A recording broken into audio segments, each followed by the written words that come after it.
자, 전문가와 함께하는 딥 러닝 시간, 꼬리에 꼬리를 무는 질문. 오늘도 함께해 주실 전문가분 자리해 주셨습니다. 안녕하세요. 네, 안녕하세요. 이동훈 대표님 예, 반갑습니다. 더운 날씨입니다. 예, 지금 뭐 날씨가 너무 무더워서 맞습니다. 많이들 지쳐 계실 텐데 예. 저희 또 시청률이 잘 나오더라고요. 그런가요? 시청률 네. 잘 나오고 조회수 잘 나오고.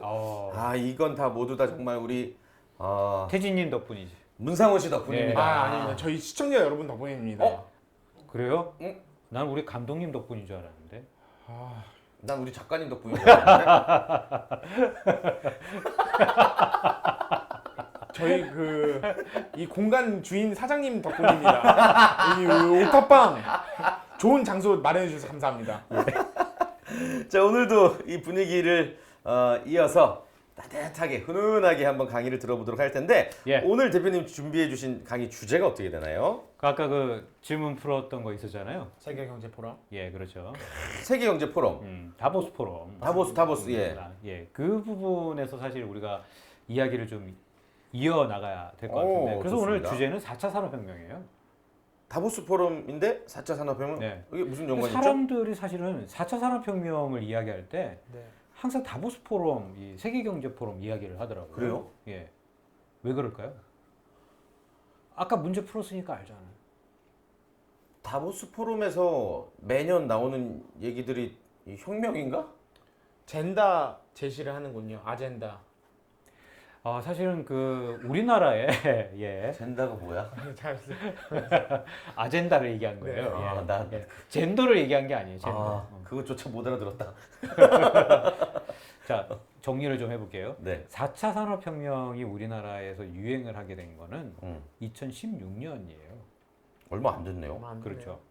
얼마 안 됐다고 생각하면 안 돼요. 왜냐하면 벌써 3년이 지났죠. 그렇죠. 요즘은 3년이면. 요즘의 3년의 변화는 예. 아마 10년 전이었으면 거의 10년의 변화였을걸요. 그렇죠. 예, 뭐 그 이상일 텐데 네. 때문에 지금은 3년 또는 6개월의 변화가 뭐 엄청난 빠른 속도니까 네. 3년이 얼마 안 됐네요라고 얘기를 하면 안 될 것 같다. 세상 물정 모르는 거네요. 네. 그렇네요, 진짜. 지난 3년 동안 네. 유튜브는 엄청 떴고 그렇죠. 페이스북은 엄청 졌고 졌고. 예.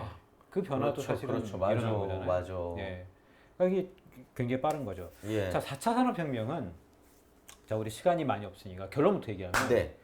독일에서 시작한 거예요. 독일. 그리고 클라우스 슈밥이라는 사람이 4차 산업혁명이라고 떠들기를 한 거죠. 본인이. 그렇죠. 4차 산업혁명을 미국에서 시작했다라고 얘기하는 사람들이 있어요. 그거는 무지랭이들. 우리가 그렇게 너무 폄하하면 안 되는데 책 좀 읽지 않는 분들 뭐 이렇게 정리를 하면 되지 오케이. 않을까. 예. 그래서 광의의 개념과 협의의 개념을 우리는 다르게 얘기를 해야 돼요. 강의와 협의. 예, 광의와 협의. 예. 예, 광의의 개념으로 보면 네. 4차 산업혁명에는 여러 가지가 포함이 되죠. 4차 산업혁명의 모범 회사가 어디라고 생각해요? 가장 모범적인, 가장 대표적인. 4차 산업혁명 하면 딱 떠오르는 회사. 이 회사는 4차 산업혁명의 모범 회사야. 근데 이거를 제가 기업에 가서 강의를 할 때도 질문을 해보면 제가 생각하는 거하고는 영 딴판을 이야기를 해요. 근데 이 또한 광의와 협의로 얘기를 할 수가 있어요. 잘 모르겠다. 맞습니다. 다 뭐, 거기서 거기 같은데. 보통 이럴 때 구글이라면은 뭐 중간은 가지 않을까. 이게 네. 그쵸 구글? 네. 구글을 얘기하면 네. 협의로 보면 아니에요. 아니구나. 예, 일단 광의의 개념으로 한다면 광의의 개념을 제가 이야기를 하는 것은 경제 경영서의 이 전 세계적인 저자들이 공통분모로 갖고 있는 의견은 아니에요, 사실은. 우리나라에서 흔히 쓰고 있는 메타포적인 의미에 있어서의 4차 산업혁명이에요. 예를 들어 우리나라의 한 손해보험 회사가 몇 년 전에 직원들을 다 모아놓고 한 대표가 야, 우리 회사는 이제 4차 산업혁명 할 거를 준비해라라고 어명을 내린 거예요. 근데 손해보험 회사는 4차 산업혁명에서는 할 게 없어요, 사실은. 그잖아요. 없어요. 자, 그러면 광의의 개념은 이제 메타포적인 개념이니까 사람들은 이렇게 흔히들 얘기를 하죠. 페이스북, 뭐 구글, 아마존, 그리고 에어비앤비, 우버 뭐 이런 회사들도 4차 산업혁명으로 포함시킨단 말이에요. 예. 근데 이거는 광의의 개념이고 그리고 메타포적인 개념이에요. 그러니까 뭔가 온다, 뭔가 오는데 변화가 아주 크다. 때문에 여기에는 DT, 우리가 예전에 얘기했었죠. DT 그리고 나중에 얘기할 그 플랫폼 회사들, 네. 예, 여기에서도 사실은 4차 산업혁명에 다 포함된다고 얘기할 수 있는데 협의의 개념으로 본다면 협의의 개념은 경제경영서의 저자들, 그러니까 커먼 센스, 그러니까 그들이 갖고 있는 커먼 센스로 보면 협의의 개념의 4차 산업혁명의 모범회사는 몇 개가 있는데 이 회사들은 다 제조업 회사들이에요. 첫 번째, 할리 데이비슨. 맞습니다. 할리 데이비스. 두 번째, 아디다스. 세 번째, 피렐리. 이게 왜 그러냐면 할리 데이비슨 같은 경우는 우리 둘은 할리 데이비슨 탈 체격이 아니거든요. 좀 근데 작죠. 저분은 타실 수 있을 잘 것 어울리죠. 같아요. 선글라스 딱 끼고. 이렇게 폼 나잖아. 할리 데이비슨이 원래는 주문을 하면 21일 걸려요. 커스텀 바이크잖아요. 그죠? 근데 지금은 주문하면 6시간 만에 나와요. 미국에서는. 그러니까 주문하고 그냥 먼 거리에 있으면 그냥 가면 바이크가 만들어져 있는 거예요. 내게. 이거 말이 안 되는 속도. 전화하고 가면 돼 있겠네. 돼 있는 거예요. 네. 아니면 영화 한 편 보고 가던가. 그렇죠. 그죠? 그다음에 그 피렐리 같은 경우는 타이어 만드는 타이어. 공정을 13단계에서 3개로 줄였고요. 어허. 아디다스 같은 경우는 요즘에 아디다스 신발 봤어요? 뭔가 좀 옛날하고 좀 많이 달라지죠? 사실 아디다스는 적층 가공을 미래지향적으로 목표를 두고 지금 4차 산업혁명을 지나고 있는 네. 이 회사인데 직원이 5명밖에 없는데 그 공장에서 연간 50만 켤레 신발을 만들어요. 지금요? 현재. 이 한 명당 말이 안 돼요. 10만 켤레가 이걸 어떻게? 그러니까 진짜 혁명이다. 그렇게 하게 되면 공장을 크게 짓지 않아도 되고 그 다음에 전 세계에 공장을 분포시켜 놔야 되잖아요. 사람을 많이 안 뽑아도 되고 그러면 뭐가 달라져요? 물류가 달라지겠죠. 아시아 지역에 뭐 한 2군데 만들어 놓고 미주 지역에도 뭐 몇 군데 만들어 놓고 하게 되면 소규모 공장이지만 사람은 적게 쓰고 그리고 그 지역에 있으니까 해외 물류 비용이 적게 들고 하게 되죠. 자, 근데 우리가 4차 산업혁명을 이야기할 때 왜 독일이냐? 왜 독일에서 시작을 했느냐? 그리고 왜 미국이 아니냐? 이 이야기를 한번 쫓아가 볼 필요가 있어요. 이걸 모르면 4차 산업혁명을 이해를 할 수가 없어요. 독일이 제조업이 원래 발달한 나라가 그래요? 아닌가요? 그래요? 그렇죠. 그렇긴 하죠. 생각합니다. 그러면 메이드 인 어쩌고 저쩌고라는 말 쓰죠. 우리가 제품을 네, 샀을 네. 때 이거 어느 나라에서 먼저 시작한 거예요? 메이드 인이란 말을요? 메이드 인 재팬. 어쩌고 저쩌고. 재팬. 재팬, 미국. 코리아, 아메리카, 뭐 저머니 뭐 이렇게. 젊은이. 메이드 인 차이나? 차이나 아니지. 메이드 인 USA? 언제부터 시작했을 것 같아요? 이거 사람들 대부분 잘 몰라요. 메이드 인. 메이드 인 저머니 이게 독일에서부터 시작을 했어요. 근데 독일이 옛날에 그 제품을 잘 만들어서 메이드 인 저머니라고 붙인 게 아니에요. 그러면요? 못 만들어서 그렇게 붙인 거예요. 아, 처음에 시작이? 원래 역사를 좀 돌아가 보면 미안해요, 내가 만들었어요. 이거 아니에요? 아니야. 그 거꾸로 네. 야, 니네들 거라고 얘기를 해. 왜냐면 너네들은 정말 물건을 못 만들기 때문에. 그걸 누가 시켰냐면 영국이 시켰어. 야, 이거 우리 거 아니에요, 얘네 거예요, 이런 거구나. 그렇지. 영국이 사실은 파운드를 옛날에 갖고 있었잖아요. 네. 파운드를 갖고 있으면서 그 기축통화 역할을 했단 말이에요. 전 세계에서 식민지를 두고. 예. 그때 현재도 사실 영국 런던에는 전 세계에서 은행이 제일 많아요. 471개가 있어요. 은행이 지점을 포함한 게 아니고 은행 종류가 471개가 있단 말이에요. 뉴욕에는 은행이 한 280개 정도밖에 없어요. 영국에 훨씬 많은 거예요. 네. 그러니까 달러와 그다음에 유로 그리고 파운드와의 환차의 이익을 영국은 추구를 하잖아요. 그래서 파운드의 지위를 갖고 있을 때 야, 우리는 앞으로 제조를 안 할 거야. 그래서 영국에 사실은 커다란 제조업체가 없잖아요. 그죠? 우리는 금융으로 먹고 살 거야. 하고서 야, 이제 물건은 독일 너네들이 좀 만들어 봐. 대신 너네들 물건이 너무 나쁘니까 이제는 메이드 인 저머니라고 붙여봐 라고 한 거예요. 그래서 얘네들이 제조업에 그냥 목숨을 걸고 그 열심히 이제 칼을 갈기 시작해갖고 쌍둥이 칼도 만들고 막 그랬던 거 아니에요? 예. 그렇게 해갖고 이제 제조를 키운 거예요. 그 제조를 키우다 보니까 1980년대 이제는 다시 이제 현재로 거의 돌아와야 돼요. 네. 1980년대 정확하게 81년에 미국에서는 레이건이 대통령이 돼요. 네. 레이거노믹스가 시작을 했단 네. 말이에요. 레이거노믹스의 의미는 뭐냐면 기업들에게 자유를 주기 시작한 거예요. 그때의 주주가치 극대화라는 말이 처음 생겼고 그 취준생 여러분들이 이제 회사 들어가시면 이 말 귀에 딱지가 않도록 듣게 됩니다. 이제 주주가치 극대화, 그다음에 CEO가 등장하죠. 그죠? 예, CEO가 등장하게 되면서 무엇을 하느냐? CEO가 등장하면 직원의 입장을 대변하나요? 주주의 입장을 대변하죠. 그렇죠? 그러면 이 사람들은 비용을 절감을 해야 되고 비용을 절감하기 위해서는 인원도 많지 않아야 되고. 네. 그때 당시에 가장 유명했던 사장이 누구예요? 잭 웰치는 82년인가요? 그때만 10만 명 자르기로 했었잖아요. 유명하죠. 지금은 뭐 병상에 누웠다고 하는데 아무튼 그때 당시 유명했단 말이에요. 어떤 회사 대표였어요? 그때 웰치스? 잭 웰치? 잭 웰치. 맛있는 거. 아니야, 농담이야. 아씨, 아니야. 나 진짜인 줄 알았네. G2의 회장이었죠. 아, 제너럴 일렉트릭. 네. 거기 회장이 잭 웰치구나. 웰치스 누가 만들었냐? 스티브 웰치? 스티브 잡스가 아니고.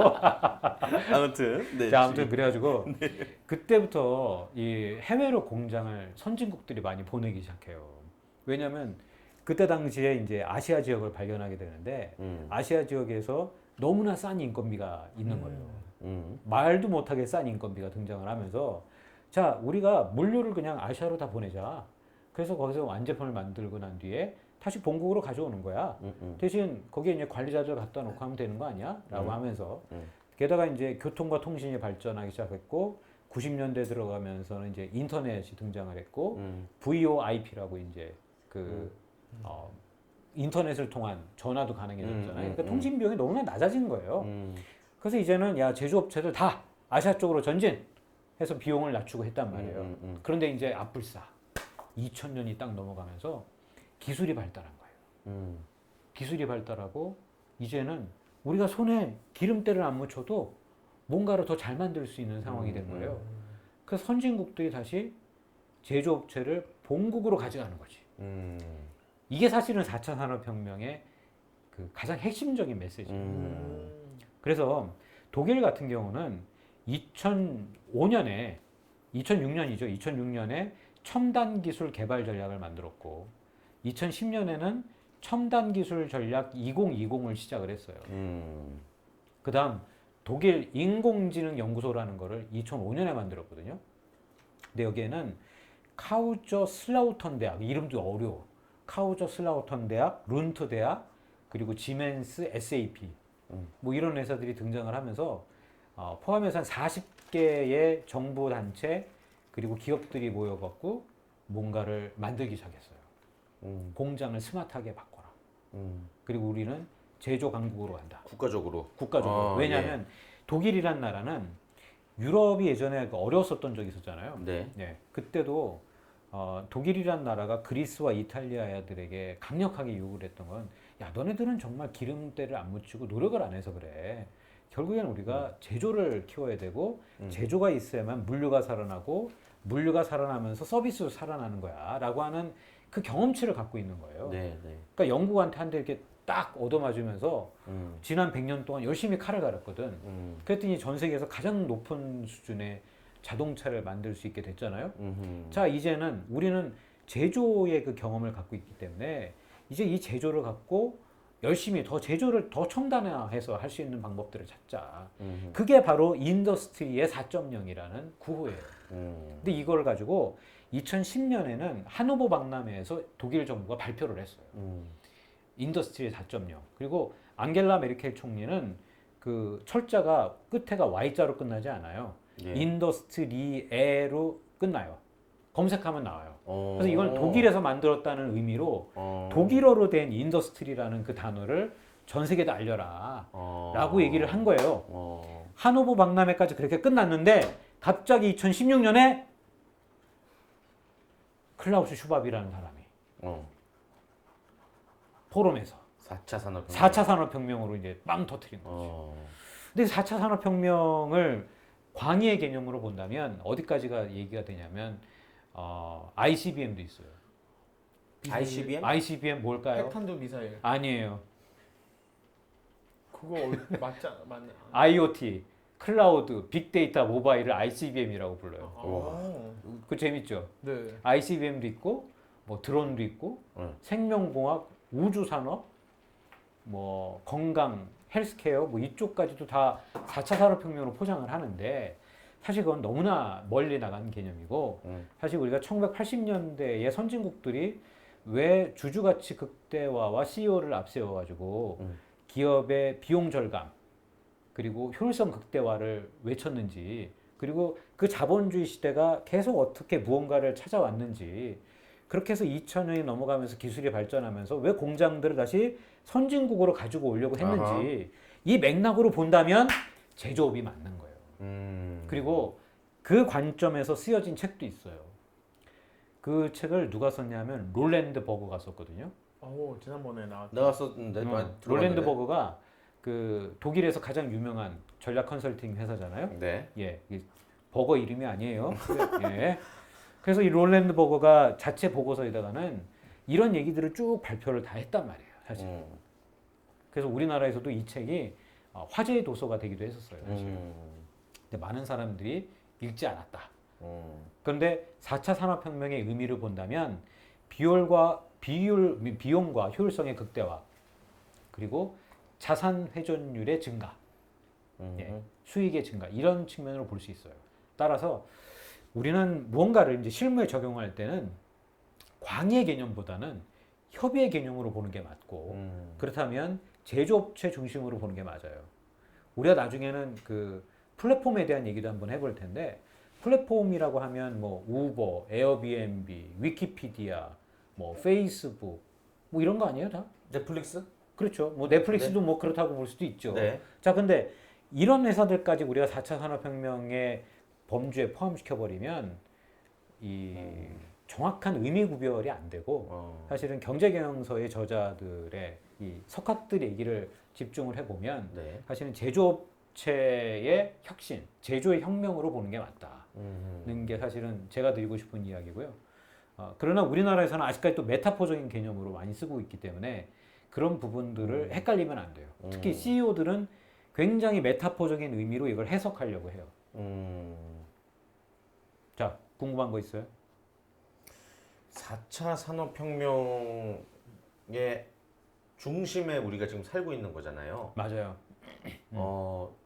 개인적으로 대표님이 4차 산업혁명 속에서 제일 위험한 게 있다면 뭐라고 생각하시는지 궁금합니다. 사실 지금 이미 저는 체감을 하고 있는데 네. 그 선진국의 특히 미국 쪽에 지금 제조업체에서는 거의 실업률이 제로에 가깝거든요. 실업률? 그러니까 제조업체는 거의 완전 고용을 이뤘다고 지금 보여지고 있고 네.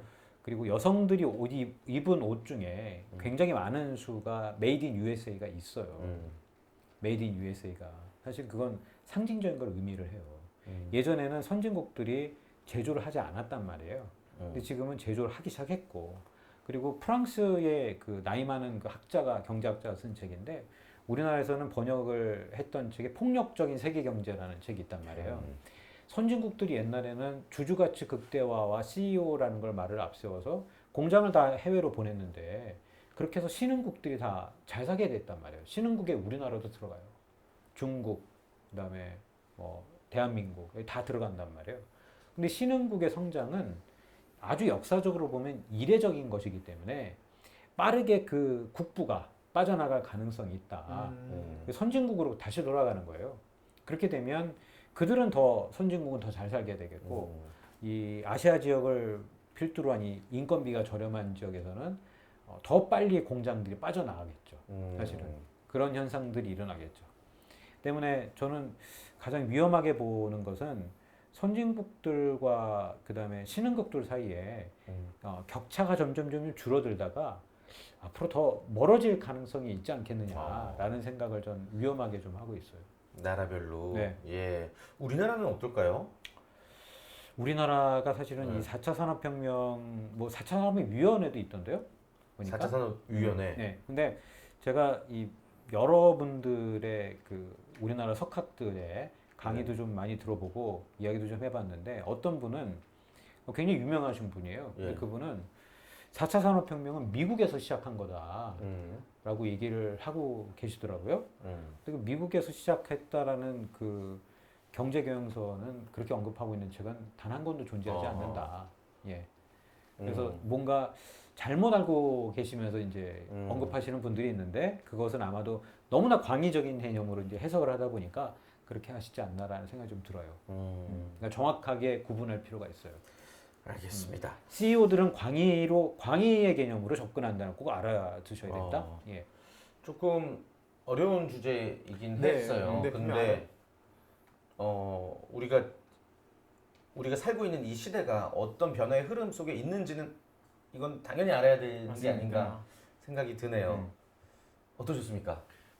그러니까 이게 4차 산업혁명이 거의 뭐 미사여구처럼 많이 쓰니까 근데 금방 오늘 대표님 정리해 주신 거 광의의 개념이 있고 협의의 개념이 있고 이 처음 본질은 이런 거고 그리고 저희 우리나라에서 이제 한 4차 산업혁명이라는 단어를 한 5번 쓸 때 그중에 3번은 메타포로서의 의미가 맞아요. 있다라고 메타포적으로 쓰고 있는 게 맞아요. 그냥 네. 뭐 다가올 미래에 거의 동의어처럼 네. 쓴다는 뜻이잖아요. 네. 그래서 또 아는 체 하기도 좋을 것 같고 네. 잠깐만 뭐 너 4차 산업 뭔지 알아? 이거 광의의 개념을 얘기하는 거야? 협의의 개념을 얘기하는 거야? 아니면 클라우스 슈밥이 얘기했던 거 그때를 얘기하는 거야? 아니면 뭐 그냥 메타포로 쓰는 거야 하면은 기겁을 하고 도망갈 거야. 멋진데. 지금 오늘 우리가 들은 것만 알아도 충분하다고 말은 못해도 맞아요. 그래도. 기본적인 개념을 이해하는 거기 때문에 어디 가서 대화 목줄 수준은 아니에요. 네. 그러니까 만약에 면접을 갔을 네. 때도 4차 산업혁명의 모범에서 어디라고 생각하느냐? 그러면 협의의 개념으로는 이런 제조업체들이 있고 네. 광의의 개념은 우리가 좀 더 넓게 해석할 수도 있겠습니다만 경제경영서의 이 커먼센스는 아무래도 협의의 개념으로 소구되고 있는 것 같습니다. 딱 하면 뭐 합격이지 뭐. 맞습니다. 예. 그 하나 더 얹어서 이상 면접? 네. 과장님 잠시만요. 지금 말씀하신 4차 산업혁명이 뭐 인더스트리의 4.0을 말씀하시는 건지 2016년에 클라우스 슈밥이 얘기했던 걸 말씀하시는 건지 모르겠습니다. 그 부분 정확히 하시고 다시 질문해 주십시오. 탈락. 그건 탈락이야. 그렇게 되들면 안 돼. 근데 이게 왜 중요하냐면 우리가 예전에 한번 DT를 다룬 적이 있었죠. 네. 그 DT를 다뤘던 몇 권의 책들을 보면 이런 내용이 하나 있어요. 디지털 트랜스포메이션을 하려면 인더스트리 4.0의 구호는 버려라. 그러니까 사실 이게 DT와 인더스트리 4.0은 다르다는 말이에요. 사실 다르다는 말이기 때문에 그런 부분들의 한 줄 갖고 우리가 여러 가지 해석을 해볼 수 있거든요. 그래서 4차 산업혁명은 확실히 해외 석학들이 가지고 있는 이 커먼 센스는 확실히 제조업체에 대한 게 맞아요. 그런데 그거를 만약에 아까 우리가 얘기했던 플랫폼 회사들, 또 DT 하는 회사들, 또 IoT 하는 회사들까지 다 넣어버리면 구분이 안 되는 거죠. 네, 그래서 이런 부분들은 의미의 개념을 명확하게 할 필요는 있겠다. 예. 좋습니다. 후대에 지금 우리가 살았던 이 시대를 어떻게 평가할지 굉장히 궁금하고요. 또 그때 위인으로 칭송받게 될 인물들은 또 누가 있을지 굉장히 궁금합니다. 오늘도 너무 배부르게 상식 한 그릇 잘 먹었고요. 대표님 또 다음 주에도 멋진 강의로 저희 또 만나 뵙기를 바라겠습니다. 알겠습니다. 오늘 말씀 감사합니다. 예, 고맙습니다. 예. 저희는 다음 주에 더욱더 핫하고 혹한 지식들 퀴즈를 가지고 여러분께 다시 인사드리겠습니다. 여러분 고맙습니다. 오늘 왜 이렇게 러블리한 거야 마지막이? 마지막에 여름 휴가 잘 보내세요. 예, 휴가 잘 보내세요. 바이. 예.